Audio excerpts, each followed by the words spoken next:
Olá literários, eu sou o Jonathan, bem-vindos a mais um vídeo aqui no canal Sentido Literário. E hoje eu vou falar pra vocês sobre o livro Jogador número 1, de Ernest Cline. Esse livro aqui, ele me surpreendeu bastante, eu gostei bastante da leitura dele. E eu vou comentar um pouquinho sobre o que eu achei sobre ele neste vídeo de hoje, beleza? Nessa resenha, então bora!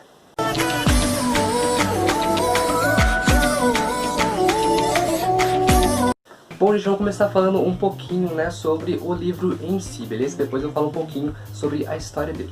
Ele foi escrito por Ernest Cline, como eu já falei. Tá aqui o nomezinho dele, vou deixar a fotinha dele aqui pra vocês também sobre o autor, beleza? Ele também já escreveu vários outros livros, tá galera? Só que o que bombou de verdade é o Jogador número 1, beleza?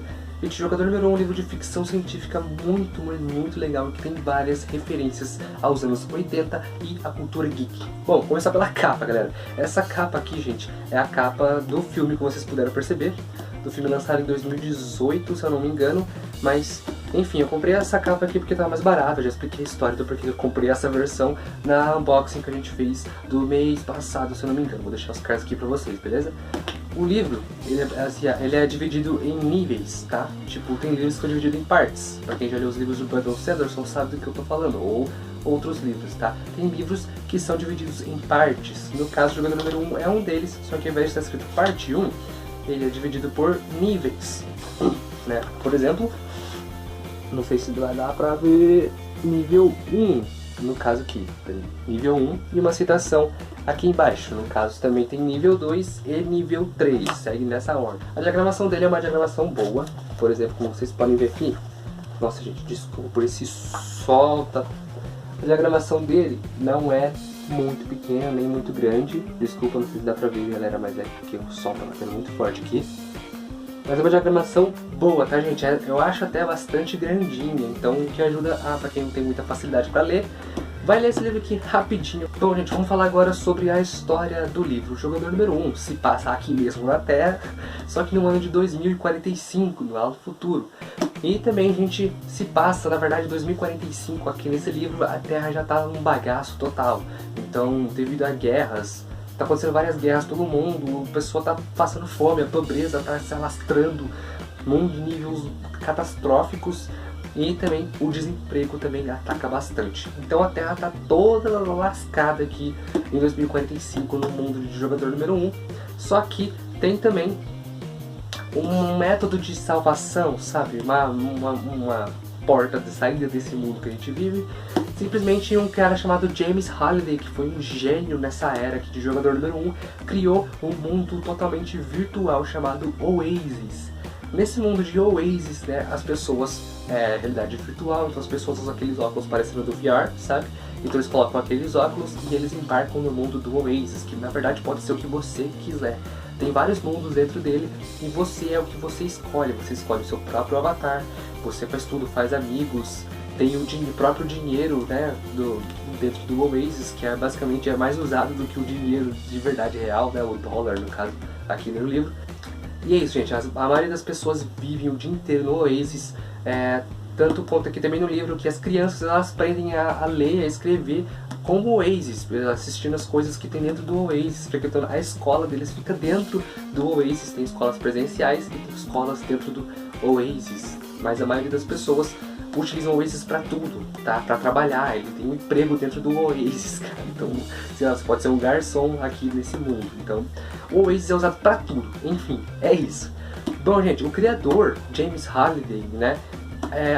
O livro começa com o James Halliday falecendo.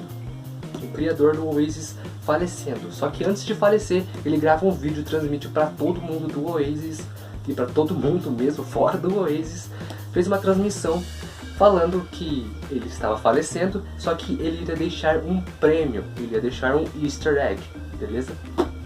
Um ovo da Páscoa, traduzindo literalmente. O easter egg na verdade pode ser traduzido como uma coisa, uma surpresa, né, dentro de jogos. Basicamente nesse vídeo ele conta que ele deixou 3 chaves espalhadas pelo Oasis inteiro, essas chaves que abririam 3 portões, né, obviamente, e depois que as pessoas conseguissem as 3 chaves e abrindo os 3 portões, a pessoa acharia o grande prêmio. Quem achasse esse grande prêmio seria herdeiro do Oasis, então a pessoa teria controle total do Oasis e herdando e também iria herdar a fortuna do James Halliday. Então iria ficar com $1 trilhão, cara, muita grana. Então quem achasse seria o dono do Oasis e ganharia uma fortuna. Bom, gente, seguindo essa premissa, né, a gente conhece o Wade Watts. O Wade, gente, é o protagonista da nossa história e é ele que vai embarcar nessa corrida, né, para achar todas as chaves e assim ser o herdeiro, né. Ele também está concorrendo com uma empresa chamada IOI, que ela basicamente, ela sempre esteve, né, no Oasis, só que ela quer muito achar as chaves, porque se ela conseguir, ela vai ter o controle do Oasis. Ela quer basicamente transformar o Oasis em um lugar de lucro, sabe? Então ele vai começar a cobrar pra tudo que existe no Oasis, beleza? Coisas que as pessoas fazem de graça, se divertem de graça. A pessoa ela simplesmente vai transformar o Oasis em pura economia.